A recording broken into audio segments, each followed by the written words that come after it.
A abrir a sua Bíblia junto comigo. Vamos abrir as nossas Bíblias na primeira carta do apóstolo Paulo, capítulo 2, verso 14 ao 16. E depois vamos ler o capítulo 3, verso 3. Então, dois textos que nós vamos ler. Primeira carta de Paulo, aos Coríntios, capítulo 2, verso 14 ao 16. E depois, na primeira carta, capítulo 3, continuando na primeira carta, capítulo 3, versículo 3. Então vamos lá. Capítulo 2, verso 14, diz assim: Ora, o homem natural não compreende as coisas do Espírito de Deus, porque lhe parecem loucura, e não pode entendê-las, porque elas se discernem espiritualmente. Mas o que é espiritual discerne bem tudo, e ele de ninguém é discernido, porque quem conheceu a mente do Senhor para que o possa instruí-lo? Mas nós temos a mente de Cristo. Agora o capítulo 3, verso 3, diz assim: Porque ainda sois carnais, pois havendo entre vós inveja, contendas e dissensões, não sois porventura carnais e não andais segundo os homens? Está aí esses textos que nós gostaríamos de meditar com os nossos irmãos nesta noite. Feche os seus olhos, vamos fazer uma oração pedindo a Deus que possa nos abençoar nesta noite. Nosso Deus e nosso Pai, muito obrigado, Senhor. Te agradecemos muito pela oportunidade que o Senhor está nos dando de poder estar aqui nesta noite. Muito obrigado, Senhor, porque a Tua palavra diz que o Senhor está conosco todos os dias, até a consumação dos séculos. Senhor, se estamos acordados, o Senhor está conosco. Se estamos dormindo, o Senhor está conosco. Se estamos, Senhor, caminhando, viajando, o Senhor está conosco. A Tua palavra diz que o Teu Espírito intercede por nós com o Espírito, Senhor, com gemidos inexprimíveis. Senhor, estamos dormindo e o Teu Espírito está orando em nosso lugar, está intercedendo por nós. Senhor, abençoe o Teu povo, abençoe a Tua igreja, derrama a Tua graça, derrama a Tua unção e manifeste, Senhor, a Tua glória nesta noite. Manifeste o Teu poder nesta noite. Derrame o Espírito Santo sobre as nossas vidas, sobre a nossa casa, sobre o nosso lar, sobre os nossos familiares. Abra as comportas dos céus, Senhor, em nome de Jesus, e manifesta com cura, com milagre, com avivamento, com a Tua glória. Nós te pedimos, fale conosco, em nome do Senhor Jesus, para sempre. Amém, amém. Graças a Deus, e podemos assentar, irmãos. Graças a Deus. Muito bem. Hoje eu quero falar sobre um assunto importante. Os 3 tipos de pessoas que há no mundo. E aí nós vamos meditar nesse assunto, porque esses 2 textos que nós lemos aqui falam exatamente desses 3 tipos de pessoas. Ou podemos falar 3 grupos diferentes de pessoas, né? Então, nós vamos meditar nesse assunto, que é muito importante, que vai assim abrir um leque de entendimento sobre tudo o que está acontecendo no mundo, né? Então, irmãos, quando nós contemplamos o universo, o nosso planeta, nós observamos uma coisa, que na cadeia biológica, a biologia, ela é a ciência que estuda os seres vivos e as suas relações. Então, quando nós olhamos para o nosso universo, nós vemos que todos os seres contribuem para cumprir o propósito de Deus, né? Deus, tudo isso que nós estamos vendo não é por acaso, não é por acaso. Então, tudo tem um propósito. A Bíblia, ela faz referência a um inseto, até faz referência a 2 insetos. O primeiro inseto é a formiga. Lá no capítulo 6, verso 6 de Provérbios, e capítulo 30, 25 do mesmo Provérbios, fala assim, olha, ó preguiçoso, vai ter com a formiga, que elas trabalham no verão para comer no inverno. Então, mostrando que a formiga, ela é um inseto impotente, mas tem uma organização. Ela está ali cumprindo o seu propósito, como inseto, deixando lição para quem é humano, né? Então, aí o outro é Provérbios 30, 27, fala do gafanhoto. O gafanhoto não tem rei, mas ele se divide em bandos, ele se organiza em bandos. Então, a Bíblia mostra que cada ser, seja ele vertebrado ou invertebrados, ou qualquer um que está aí, os vegetais, cada um está cumprindo o propósito de Deus. Porque a Bíblia fala lá em Gênesis que Deus criou as árvores frutíferas para a alimentação do homem.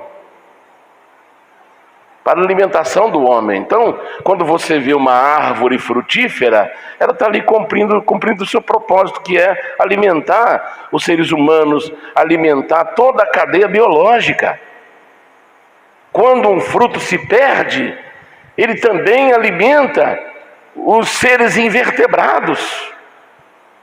Então, tudo tem um funcionamento dentro da cadeia biológica, cumprindo o seu propósito. Mas quando nós olhamos para o planeta, e no contexto do planeta, o ser humano, nós vemos aqui uma regressão. Uma regressão.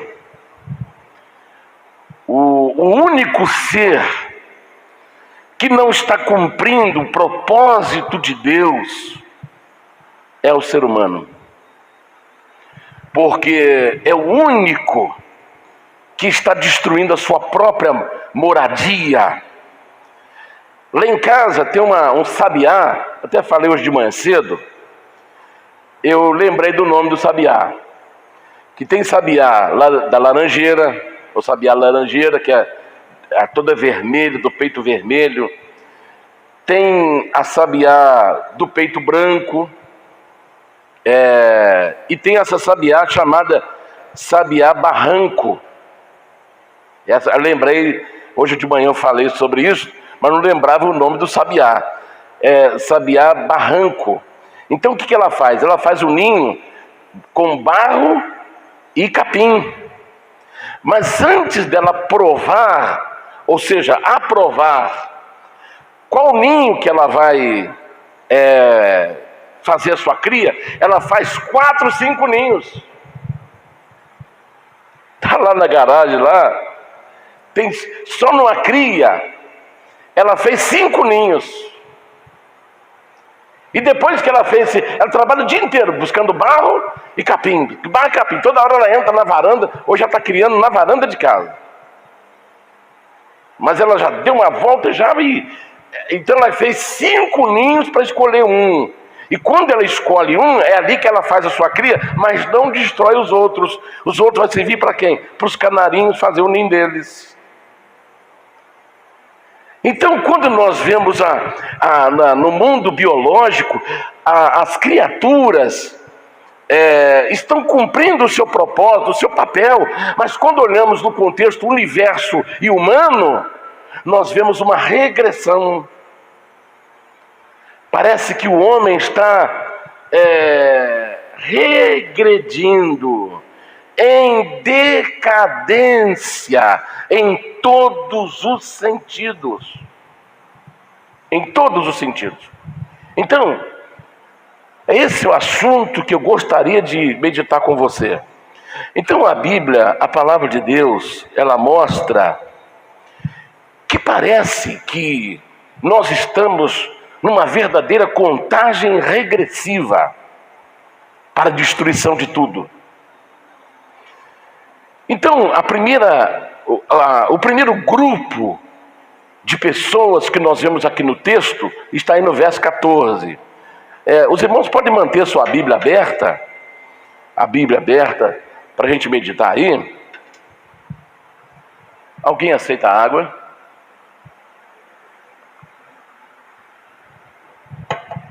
Muito bem. O versículo 14 diz assim: ora, o homem natural. Então nós estamos vendo aqui o primeiro grupo de pessoas. Homem natural. Quando se fala homem natural, está se mostrando que é pertencente à natureza. Para ele não existe nada mais além do que aquilo que está diante dos seus olhos. É o homem natural, pertencente à natureza. Então ele se mistura entre a própria natureza e se confunde com a própria natureza, não se diferenciando no contexto do universo, diferenciando dos outros seres. Então esse é o homem natural. O homem natural. Então, o homem natural, ele não consegue entender as coisas de Deus, não entende Deus e não entende os seus caminhos. O homem natural, ele pertence ao mundo e está em harmonia com ele. O homem natural, ele pertence a esse mundo. Na nossa linguagem, por exemplo, nós somos peregrinos aqui na terra. Na nossa linguagem, nós somos estrangeiros em terra estranha. Mas na linguagem do homem natural, ele está, o planeta Terra, o sistema outrora existente, faz parte da sua vida. Ele pertence a esse mundo e está em harmonia com ele. E a Bíblia diz assim, lá em Tiago 4,4, a amizade do mundo é inimiga de Deus. Em 1 João 2,15 diz, não ameis o mundo, se alguém ama o mundo, o amor do Pai não está nele. O homem natural está debaixo do domínio de Satanás. 1 João 5,19, o mundo inteiro jaz no maligno. O homem natural é governado pelos seus instintos naturais. O que são os instintos naturais? Os seus impulsos. Os seus impulsos. Então, o homem natural, para ele não vale nada moralidade, ética. Para ele não existem essas coisas. Por quê? Ele é pertencente ao mundo, governado por Satanás e está em harmonia com esse mundo. Está em harmonia com o príncipe deste mundo. Ele está em harmonia com o Deus deste século. Esse é o homem natural. Ele segue os seus instintos, os seus impulsos. Então, o que os seus instintos dirigi-lo, é o que ele vai fazer. Então esse é o homem natural. Ele está cheio de si mesmo. Cheio de si mesmo. Logicamente, o homem natural, ele tem um vazio espiritual tremendo. Porque Deus está totalmente descartado do seu conceito, das suas ideias. Está totalmente descartado. Então, olha, lá no capítulo 8, verso 24 de Marcos, trouxeram um cego para Jesus. Um homem cego para Jesus libertá-lo. Aí Jesus passou a mão na sua língua, pegou saliva e passou nos seus 2 olhos. E Jesus abençoou e perguntou a ele: você está enxergando? Ele falou: olha, Senhor, eu estou vendo os homens, mas estou vendo ele como árvores que andam. Árvores que andam. Esta é a visão do homem natural. Esta é a visão de quem ainda não teve uma experiência com o Senhor. Ele vê tudo entrelaçado com a natureza. E já que para ele, na sua concepção, não existe Deus, não existe vida espiritual, então a natureza também não tem razão da sua existência. Na sua concepção não há razão para a natureza existir. Então o que o homem faz? O que o homem natural faz? Ele mata os tubarões pelas barbatanas. Eu estava vendo uma reportagem e um barco de pesca, isso lá da região da Ásia, é muito consumido as barbatanas de tubarões no Japão, China, Coreia, baleias também, óleo da baleia, carne da baleia. Então, irmãos, você precisa de ver a dor que dá quando eles pegam o tubarão e corta as 2 barbatanas dele, a da direita e da esquerda e a de cima, e só deixa a cauda e solta ele vivo. Vão pegando o tubarão, corta rapidinho, joga para lá e solta ele. Aí a câmera filmou por baixo, ele tentando nadar, mas não tem, e o sangue esguichando do seu corpo, e ele se debatendo, e vai para o fundo ser devorado. É a coisa mais triste que nós vemos. Esse é um homem natural. Ele mata o tubarão pelas barbatanas. Porque para ele a vida, a natureza não tem sentido. Se não tem sentido a vida dele, a natureza também não tem sentido para ele. Aí, quando chega no final do dia, aquele monte de barbatanas de tubarão ensacados para ser transportado. E o bichinho vivo é jogado dentro da água. E lá ele se debate, porque não tem como ele se locomover sem as barbatanas. Eles só tiram 3, as 2 laterais e a de cima, e deixa a sua cauda. Mas dá tristeza de você ver isso aí. Esse é o homem natural. Como não tem sentido para ele a existência de um ser, de um Deus, a natureza para ele não vale nada. Ele mata o rinoceronte pelo pequeno chifre. Ele tem um chifrinho pequeno na frente da sua cabeça, um animal que pesa quase 3 toneladas.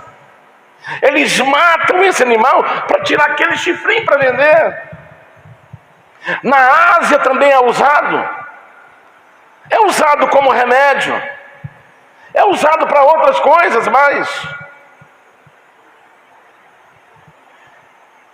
ele mata o elefante pelo marfim, as suas presas. Esse animal fantástico que é o elefante, de 4 toneladas, ele mata o elefante para tirar as suas 2 presas. Há pouco tempo foi incinerado, irmão, sem brincadeira, estava da altura dessa, falou a memória, treliça. Aquilo amontoado na altura dessa treliça de marfim. Eu pergunto para você, cada elefante produz 2 presas, uma altura dessa aqui de marfim, que é dessa grossurinha assim. Quantos milhares de elefantes morreram para poder eles produzirem aquele marfim? Esse é o ser humano, esse é o homem natural. Esse é um homem que não esquenta, que não conhece Deus. É um homem que não liga para Deus, que só vê aquilo que está diante dos seus narizes, diante dos seus olhos.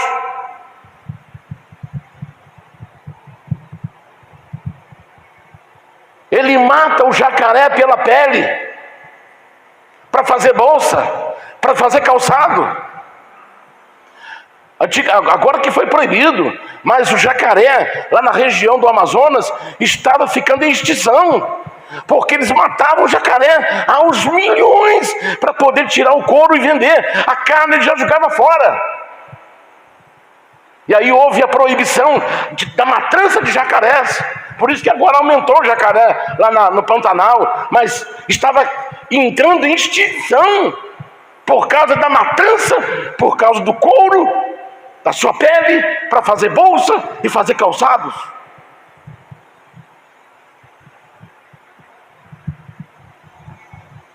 Destrói a floresta pela madeira. Esse é o ser humano.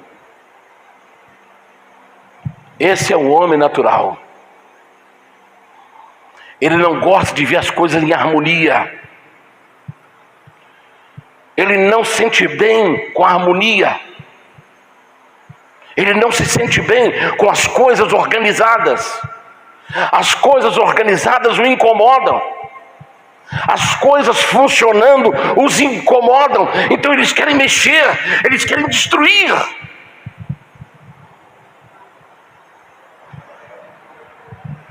Alguém postou um vídeo, eu achei até interessante o título: O Homem em Decadência. E esse é o título do vídeo. Mas ele não passou o vídeo, só mesmo o visual e uma mensagem. Ele disse assim: se pudéssemos entrevistar o touro após uma tourada, ele diria: não fico triste com o toureiro que me matou, mas sim com a plateia que aplaudiu em pé a minha morte. Eu achei muito interessante esse vídeo, porque hoje na Espanha tem a prática da tourada. Portugal, a defesa dos animais estão tentando acabar com isto. Lá na Espanha, além da tourada, ainda tem a corrida dos touros, que eles pegam touros e colocam no centro da cidade, às vezes 8, 10 touros, e as ruas ficam lotadas de pessoas. E aí os touros, eles começam a tocar os touros e os touros saem correndo atrás das pessoas. Tem pessoas que é morta no caminho, você vê o touro dando chifrada e às vezes o chifre enterra da pessoa, ali mesmo morre. Aí eu lá assim, quando assim, maravilha, Quem mandou fazer isso aí com o bichinho? Né? Você tem assim uma... Tá entendendo como é que é? Quem mandou fazer? Aí quando eles entram no estádio, e lá no estádio, eles sacrificam os touros.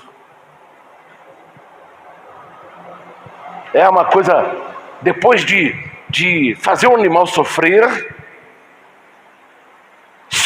porque eles machucam naquelas estradas, naquelas ruas de pedra da Espanha, eles se machucam, cansam, porque eles vão correndo, e aí já tem uma estrada humana, de um lado do outro, o povo fica espantando eles, aí eles entram no estádio, lá no estádio todos eles são sacrificados, e depois da tourada, o toureiro, depois de ferir com várias lanças nas costas do touro, e essas lanças, às vezes ela tem um adesivo colado, vermelho, roxo, rosa, e depois uma fita.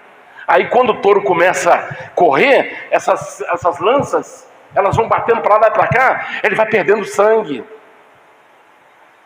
O touro vai perdendo as forças. Aí o toureiro já nem sai mais, ele pega aquele pano vermelho e faz isso, o touro vai no pano e o touro já não... Por quê? À medida que o sangue, que ele vai perdendo o sangue, ele vai perdendo as forças. Aí quando o touro não consegue andar mais, ele pega a espada, levanta para todo mundo começa a gritar e aplaudir, ele vai lá, enterra a espada no touro. Esse é o ser humano. Esse é o homem. Esse é o ser humano, que mais parece um bicho do que humano, que mais parece um monstro, que mais parece uma besta do que um ser humano. Mas Jesus, ele não deixou o cego vendo o ser humano como árvore. Você está enxergando? Eu vejo o ser humano como árvore que anda. Não, então você está enxergando errado. Fez a segunda oração para ele. E agora, você está enxergando? Agora sim, Senhor. Agora eu estou enxergando as pessoas perfeitamente. É isso que Deus quer. Deus quer abrir os olhos do ser humano para que ele possa enxergar a glória de Deus, que ele possa enxergar que é um Deus amoroso, que deu o seu Filho único para que todo aquele que nele crê não pereça, mas tenha vida eterna. Ele quer que o homem enxergue que tudo nesse planeta contribui para o seu crescimento, para a vida na terra. Deus, ele quer abrir, e somente o contato com Deus, somente uma experiência com Jesus vai abrir os seus olhos para que ele enxergue. Se os seus olhos nunca forem abertos, se os seus olhos espirituais nunca forem abertos, você vai continuar sendo uma pessoa natural. E a pessoa natural, ele não gosta das coisas boas, ele gosta do lixo, ele gosta da destruição. Um dia eu marquei uma viagem com alguns pastores e nós marcamos um encontro em Benfica. Mas aí houve atraso de alguns pastores, aí era para sair 11 horas, fomos sair quase 1h da manhã. Falei, eu vou ligar para minha esposa, porque ela deve estar achando que já estou na estrada. Aí fui caçar orelhão, naquela época que tinha orelhão. Irmão, não tinha um orelhão funcionando. Um estava arrebentado o fone, o que estava perfeito, que você escutava o som, que ele estava em funcionamento, mas o lugar de pôr ficha estava cheio de folha seca. Esse é o ser humano. Ele destrói aquilo mesmo que ele vai precisar. Pinta o muro da sua casa para você ver. No outro dia está tudo pichado. Arruma a sua casa direitinho para você ver. Daqui a pouco está tudo marcado de bola. Deixa uma coisa direitinho arrumado lá, eles vão lá e fazem questão de quebrar. Esse é o ser humano, esse é o homem natural, é um destruidor. Ele destrói a sua própria moradia, ele acaba com a sua própria barranco, dá um show para nós aí, constrói 5 ninhos, aproveita um e deixa 4 para os outros bichinhos.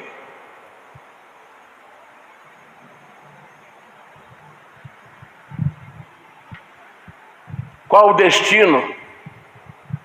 Nós estamos falando aqui sobre 3 grupos, onde ele vive e qual o seu destino. Então o homem natural vive aonde? No mundo e está em harmonia com ele. Aí você fala, pastor, nós não estamos também no mundo? Estamos, mas o mundo que está dizendo aqui é o sistema. É o sistema do mundo, não é a natureza. É o sistema que nós estamos vivendo. É o sistema do mundo hoje. Corrupção, mentira, sodomia, roubo, corrupção. Esse é o sistema que nós estamos vivendo. Um sistema totalmente entregue ao controle de Satanás, o Deus desse século.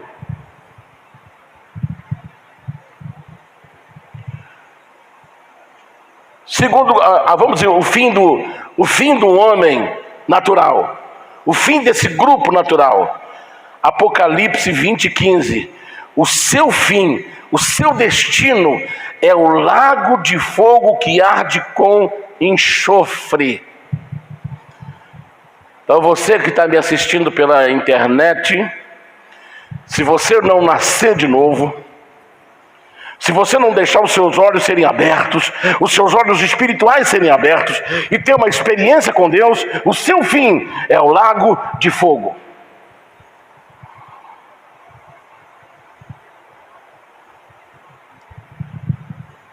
O homem carnal.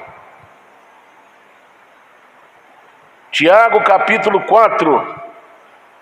Mas aqui em Coríntios nós lemos também 1 Coríntios 3, 1-3.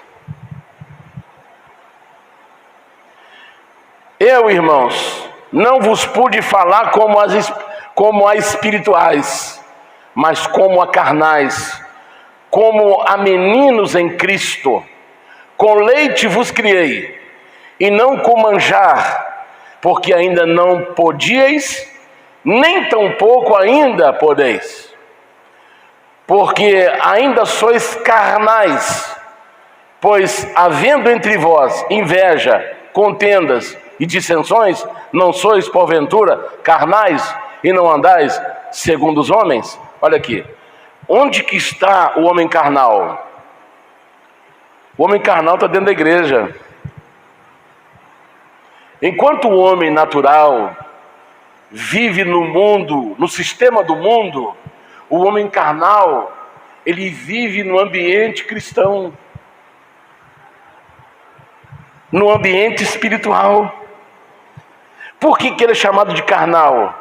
Porque ele anda segundo os seus próprios desejos. Então, o homem carnal, ele vive na igreja, ele tem o Espírito Santo, mas não anda pelo Espírito Santo. Ele está na igreja, o Espírito Santo está dando oportunidade. Veja que Paulo está falando, olha, eu queria dar para vocês um alimento forte. Eu creio que um dos alimentos mais fortes que tem é a feijoada. Não é a feijoada? Vocês concordam comigo? A feijoada, que você comeu uma feijoada, aquilo ali é forte. Então Paulo, trocando em miúdos aqui, Paulo falou assim, olha, eu queria dar para vocês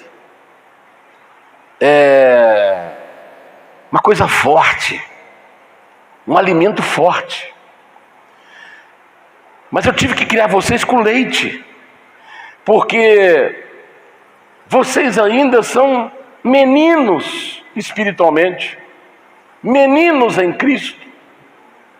Não houve crescimento espiritual, não houve crescimento da salvação, não houve desenvolvimento da salvação. Você não desenvolveu a sua salvação. Você não cresceu no conhecimento de Deus. Você não cresceu na graça de Deus. Ao ver a atitude de vocês, Paulo está falando com os coríntios. Como vocês estão brigando. Eu sou de Paulo. Eu sou de Apolo. Eu prefiro Paulo pregando, eu prefiro Apolo. É a mesma coisa. Nós estamos aqui em 4 pastores missionários, e tem aí outros espalhados aí. Eu prefiro pastor fulano de tal. Eu prefiro o outro pastor. Eu gosto mais do outro pastor do que do... Então, é isso que Paulo está falando aqui, que os irmãos estavam numa disputa. Quem pertencia a quem? Aí ele fala assim, olha, se há inveja entre vocês, se há dissensão entre vocês, discussão, brigas, isso não prova que vocês estão andando pelos desejos da carne? A igreja de Corinto foi a igreja que mais experimentou os dons do Espírito Santo. Mas você sabe o que acontecia na igreja de Corinto? Aconteceu um caso lá que revoltou a igreja, e eles escreveram para Paulo: Paulo, tem um rapaz aqui que ele possuiu a sua própria mãe. Aí Paulo escreveu dizendo assim: olha, reúna o meu espírito e vocês, e ele seja entregue a Satanás para a destruição da carne, para ver se a alma seja salva naquele dia. Por tão terrível pecado. E era uma igreja que desfrutou dos dons do Espírito Santo. Mas eram carnais. Andava pelos seus próprios desejos carnais. Então, Paulo fala o perigo que esses irmãos correm. Na sua segunda carta, ele menciona isso. Segunda carta 11:3. 2 Coríntios 11:3. Olha o que ele diz assim, olha o que ele diz aí. Mas temo que, assim como a serpente enganou Eva com a sua astúcia, assim também vós também sejam de alguma sorte corrompidos os vossos sentidos e se apartem da simplicidade que há em Cristo Jesus. Então, olha o risco que a pessoa carnal corre. Porque ele corre o risco de ser enganado. Ele faz até uma referência, assim como a serpente enganou Eva.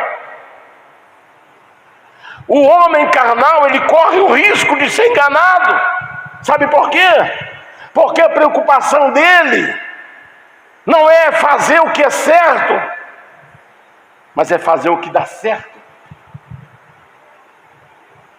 E o homem carnal, ele pode estar sentado no banco e também pode estar no púlpito de uma igreja.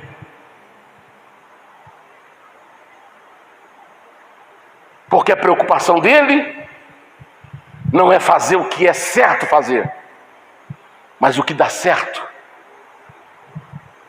Há um tempo atrás, um supervisor veio fazer uma reunião conosco. E ele disse assim: olha, tudo que determinada igreja faz lá, na igreja deles, o que dá certo lá, no outro dia já estou fazendo na minha. Quando a gente observa isso aí, a gente aprende que essa pessoa, ele não está preocupado em fazer o que é certo, mas o que está dando certo. Ele está olhando o que os outros estão fazendo para dar certo. Então, pintar a igreja de preto está dando certo? Então vamos pintar a igreja de preto. Deixar os cultos todo escuro, para as pessoas sentir bem à vontade dentro da igreja. Poder vir de mini saia, poder vir de uma roupa mais curta, poder vir de uma roupa mais marcante, de vir para poder estar mais à vontade. Então vamos escurecer a igreja. Vamos apagar as luzes. Vamos pintá-las de preto.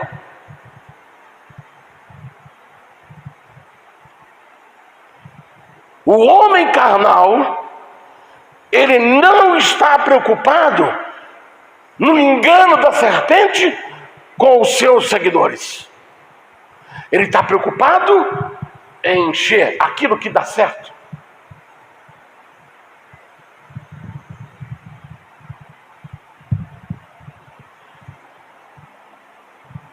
A palavra de Deus, Paulo novamente fala em Romanos, aqui ele faz uma advertência, Romanos 6,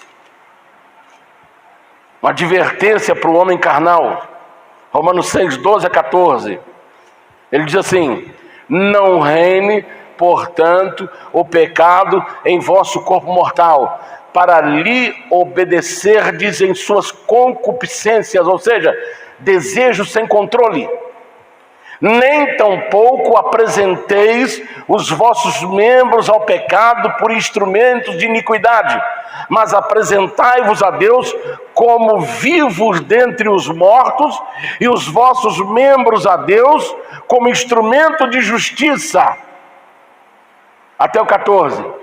Porque o pecado não terá domínio sobre vós, pois não estáis debaixo da lei, mas debaixo da graça.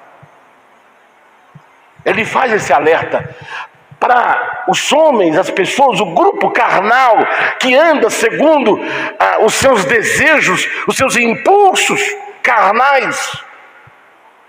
Não apresente os seus membros, os membros do seu corpo, como membros usados pela iniquidade e para o pecado, mas apresentá-los para Deus.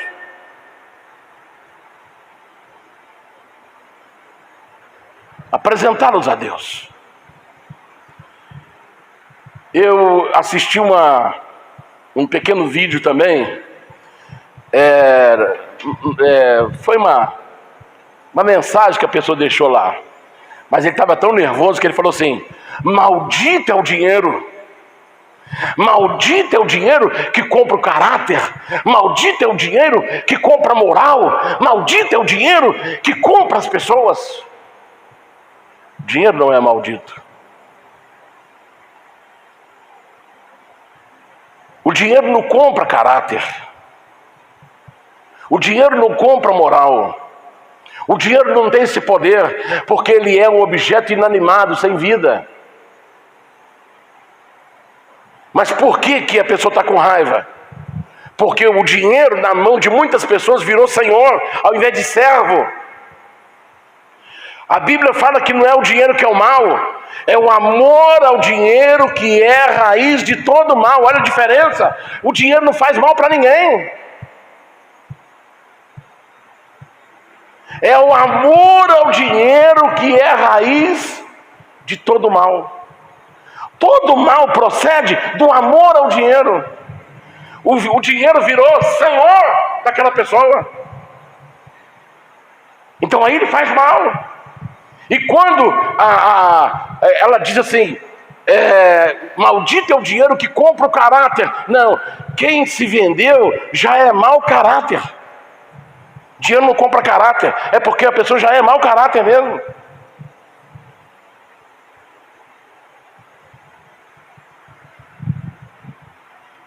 Porque o dinheiro, ele não tem esse poder de nos conduzir, nos induzir ao erro. Agora estão fazendo nota de 200, né? Eu nunca vi, já está rodando por aí. Aí a nota de 200 fala assim: vem cá, eu quero que você faça isto. Eu quero que você... É a mesma coisa. O título desse vídeo: maldito é o dinheiro que compra isso. Então, já pensou o dinheiro falando: vem cá, faz isso para mim. Não. Quem tem controle é o ser inteligente, racional, que é senhor, que deve ser senhor e não servo do dinheiro. dinheiro está submisso na mão de quem é racional, saiba usá-lo. Então, dinheiro não é maldição, dinheiro é bênção. Ele se torna maldição na mão de alguém amaldiçoado. Eu te falo uma coisa, quando me converti, eu tinha medo de pegar dinheiro, porque lá na nossa casa, a nossa mãe nunca deixou a gente com dinheiro. Não é porque ela não queria fazer isso, porque todo o dinheiro que entrava lá, que algum filho chegava, ia para ajudar na compra da casa, um café, um açúcar. Porque nunca lá em casa foi feito compras assim para ficar 30 dias, cada mês lá no mercado. Não existia isso não, mano. Era compra ia lá, tá faltando o quê? Arroz? Compra 1 quilo de arroz catete. Nem era o catete, era o quebradinho. O catete hoje é mais caro do que qualquer outro. Era o quebradinho. Alguém lembra do arroz quebradinho aí? Tem quebradinho? Ele vinha em saco, dá 1 quilo de quebradinho. Comprava, acabou. No outro dia tinha que comprar de novo. Então, eu fui pôr a mão em dinheiro depois de 18 anos de idade. Mas todo o dinheiro que a gente ganhava, limpando o quintal das madames, limpando casa de madame, arrumando jardim de madame, catando esterco de cavalo, esterco de boi, levava no saco, punha na cabeça, levava aquele molequinho magrinho, levando para poder arrumar o jardim da madame, e ela dava o que ela quisesse, dava um cruzeiro. Você saía e entregava, aqui mãe, ganhei 1 cruzeiro, trabalhava igual um boi, no finalzinho 1 cruzeiro. Você não podia falar nada, a gente não tratava preço, não tinha isso, não existia esse negócio de tratar preço. Quando você me cobra para fazer isso, dava o que desse, chegava e entregava na mão da mãe. Então, quando eu fui trabalhar na minha segunda empresa, porque na primeira também eu quase não tive acesso, tudo que eu ganhava passava para a mão da minha mãe. Aí fui para trabalhar na segunda empresa. E os patrões gostaram tanto de mim lá, porque eu aproveitava a hora do almoço, trabalhava de 7 a 7. De segunda a sábado. E eles gostavam de mim que na hora do almoço, eu tinha uma hora de almoço. Eu ia para um depósitozinho onde ele colocava as caixas de papelão. Eu ficava ali sentado e aproveitava aquela hora ali para ficar meditando na Bíblia, orando na minha hora de almoço. E eu não ficava parado no balcão. Eu sempre me via movimentando. Pode não ter cliente na loja, mas eu estava arrumando uma coisa, arrumando outra, e aquilo foi chamando a atenção deles. Aí quando chegou, eu entrei para lá em junho ou julho, quando chegou em dezembro, eles me chamaram lá depois do Natal. Eu entrei no escritóriozinho pequenininho, e tinha um monte de dinheiro, tudo arrumadinho assim, vários pacotes de dinheiro arrumado. Tinha uns 4 pacotes de dinheiro dessa altura, tudo arrumadinho. Aí me chamaram lá. Falou, Daniel, é o seguinte, depois que você veio para cá, olha, estavam os 3 donos, eles tinham 2 lojas e um depósito.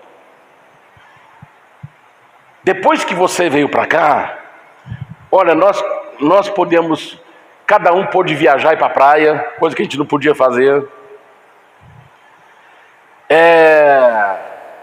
Nós compramos carro 0 quilômetro, era Brasília 78. Eu lembro direitinho porque foi exatamente em 78. Compramos carro novo. Cada um comprou um carro novo. Eu lembro até a Brasília que ele comprou bege, um amarelo mais para bege. E isso nós chegamos à conclusão que depois que você entrou aqui para a nossa loja melhorou. Sabe por quê? Não é porque o Daniel tinha especialidade em vendas, não era nada disso não. Todo mês, quando eu recebia o meu pagamento, primeira coisa, pegava as notas mais novinhas e punha no envelope. Primeira coisa, entregava o meu dízimo. Será a primeira coisa sagrada que faço ainda até hoje. Tirar meu dízimo. Então, quando nós somos dizimistas, até o local onde a gente trabalha, Deus nos abençoa. Aí falou assim: olha, nós temos uma proposta para você. Se você quiser, será maravilhoso para nós. Mas se você não quiser, não tem problema. Você fica à vontade. A partir de janeiro, nós vamos dobrar o seu salário. Dobrar. E esse dinheiro que está na mesa aqui é todo seu. Eu falei: não quero isso aí não. Não quero isso aí não. Ele falou: rapaz, eu sou o dono, ele é o dono, ele é o dono. Nós estamos te dando como presente. Agora imagine eu sair da loja com o meu salário, 13º em dezembro, e com aquela recompensa. Olha como é que os bolsos do Daniel ficou.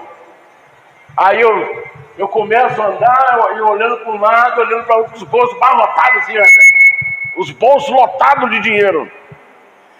Aí cheguei em casa, comecei a distribuir, e fui distribuindo até acabar o dinheiro todo.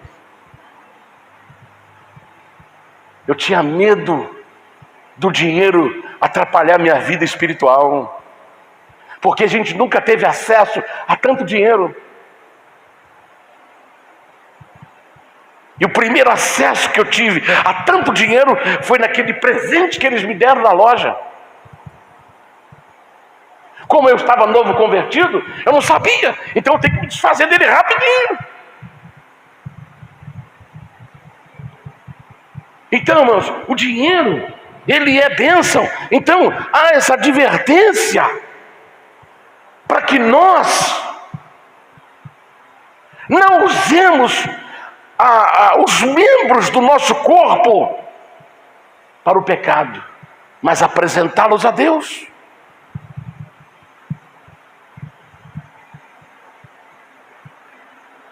O homem natural vive no mundo segundo o curso do mundo, e o seu destino, o seu final é o lago de fogo. O homem carnal vive na igreja, anda pelos seus impulsos carnais, seus desejos da carne, e o seu destino. Romanos 6:23. Está aí. Porque o salário do pecado é a morte. Está dando para você entender, irmãos? Quem está entendendo, diga um amém.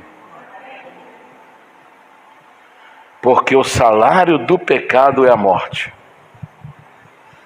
Então, o homem natural vive no mundo, ele vive em harmonia com esse mundo, com o sistema desse mundo, e o homem carnal, ele está na igreja, ele está no púlpito da igreja, ele está no banco da igreja,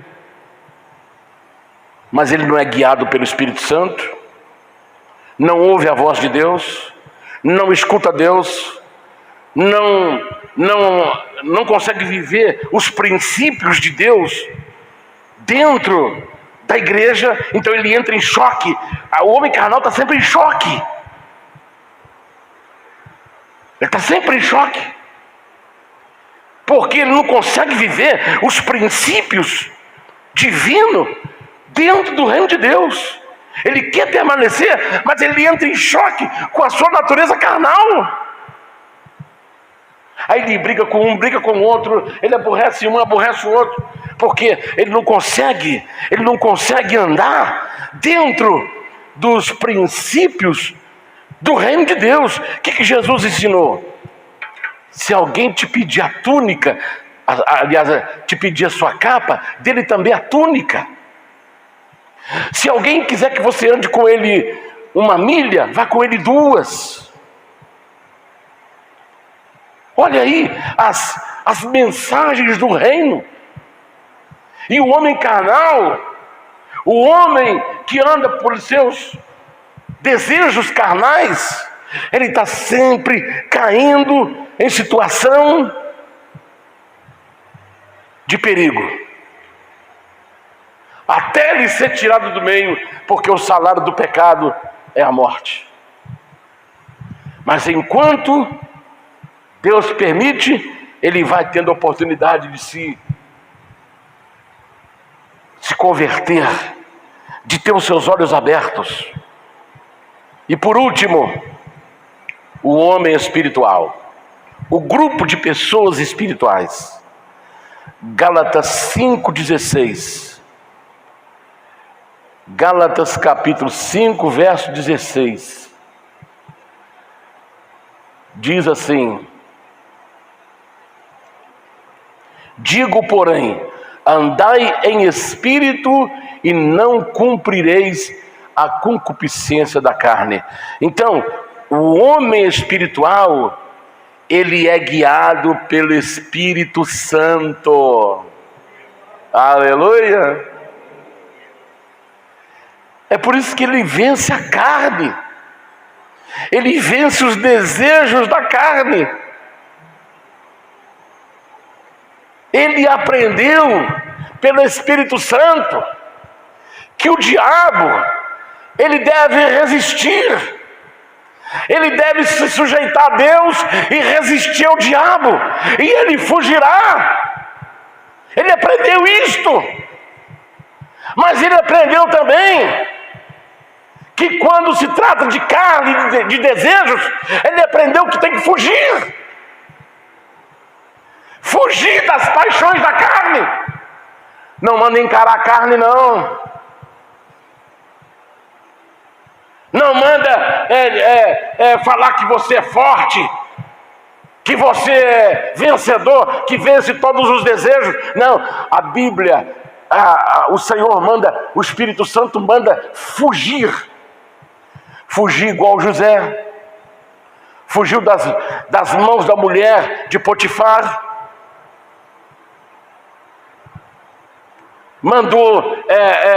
Paulo manda os jovens fugir das paixões da mocidade. A Bíblia manda fugir dos desejos da carne. Fuja. O homem espiritual, esse grupo espiritual, ele aprendeu isso. Então ele é guiado pelo Espírito Santo. Ele nasceu de Deus, conforme 1 João 5,18.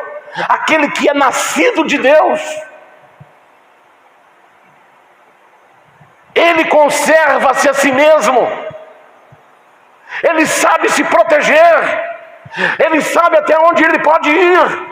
O homem espiritual, ele conserva-se a si mesmo, e o maligno não lhe toca, porque ele aprendeu que se ele conservar a si mesmo, o maligno não vai tocá-lo, o mal não vai tocá-lo. É a única área que a Bíblia manda que nós devemos ser covardes, é com relação aos desejos da carne. Fugir.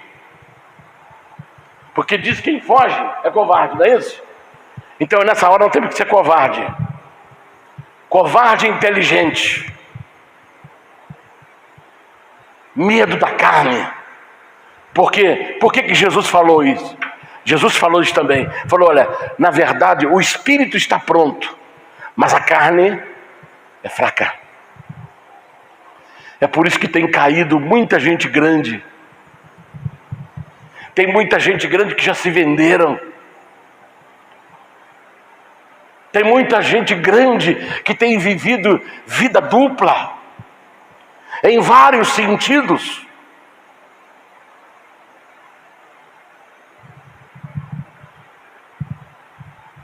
O homem espiritual é aquele que é guiado pelo Espírito Santo. Ele nasceu de Deus, ele conserva-se a si mesmo. 1 João 5,4. Ele vence o mundo, ele vence o sistema tenta corrompê-lo, mas ele não aceita. Aquele que é espiritual entende muito bem as coisas de Deus, porque todas elas elas se discernem espiritualmente. Ele não vai entender com a sua capacidade intelectual e nem confiar no seu próprio entendimento, mas ele vai confiar na interpretação e na direção do Espírito Santo, que interpreta, dá discernimento às coisas de Deus. Dá discernimento às coisas de Deus.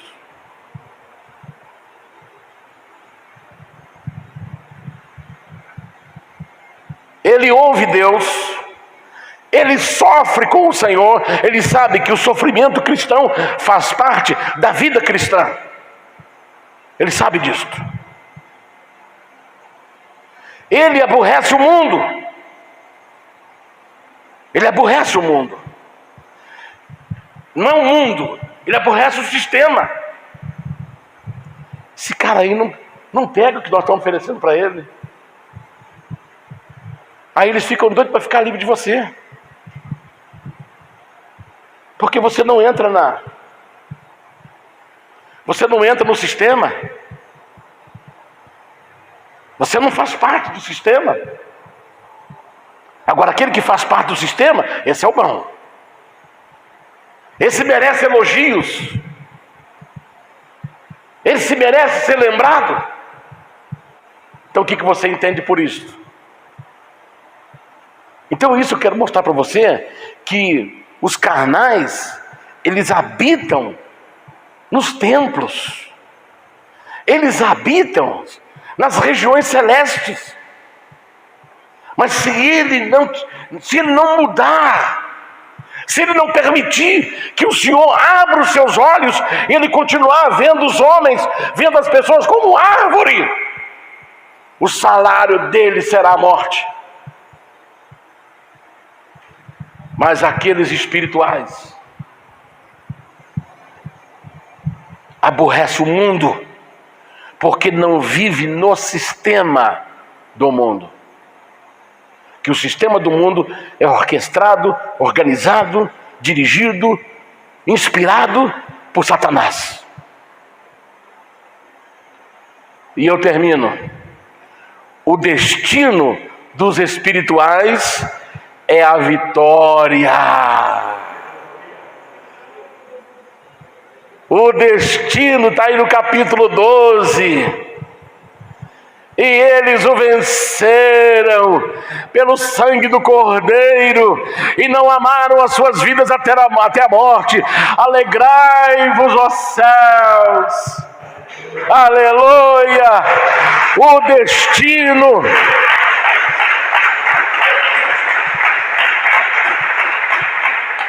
a chegada final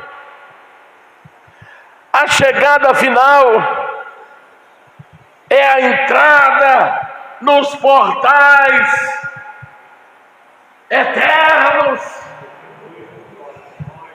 onde o Rei da Glória entrou primeiro, e depois ele manda entrai pelos portais eternos, ó Rei da Glória. O Rei da Glória entrou primeiro, e nós vamos depois atrás dele, porque nós vencemos o sistema, vencemos o pecado, vencemos o diabo, porque fomos guiados, dirigidos, iluminados, fortalecidos, consolados pelo Espírito Santo. Aleluia! Aleluia! Aleluia! E eu encerro concluindo. Em 1 João, Evangelho de João, fala que a pessoa precisa nascer de Deus. Para ele começar a ser uma pessoa espiritual, ele precisa nascer de Deus. E aquele que nasceu de Deus não nasceu do sangue, nem da carne e nem da vontade do varão, mas de Deus. E quando ele nasce de Deus, ele se torna filho de Deus. A saber, os que creem no seu nome. Então você que está em casa, assistindo essa mensagem, entregue a sua vida para o Senhor Jesus. Deixe Ele abrir os seus olhos. Deixa Ele fazer você ver mais além. Deixa Ele fazer você enxergar além do véu, além da cortina, além das trevas. Deixa Ele fazer isso. E o seu destino é a glória de Deus. O nosso destino é a glória de Deus. Porque todos aqueles que foram achados, inscritos no livro da vida, esses reinarão com Cristo para sempre. E aí, Deus vai permitir que nós tenhamos acesso à árvore da vida. Ele não deixou Adão participar, porque se Adão comesse, não tinha conserto. Ele seria blindado. Mas depois que partimos daqui, nós vamos comer da árvore da vida. Vamos comer do seu fruto e vamos comer da sua folha. Aleluia!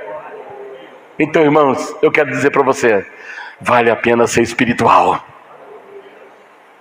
Vale a pena ser espiritual. Então cresça, desenvolva a sua salvação, cresça espiritualmente, aprofunde as suas raízes, seja cheio do Espírito Santo, encha a sua vida do Espírito Santo e sejam cheios, sejam abençoados. Aleluia! Deus abençoe a sua vida.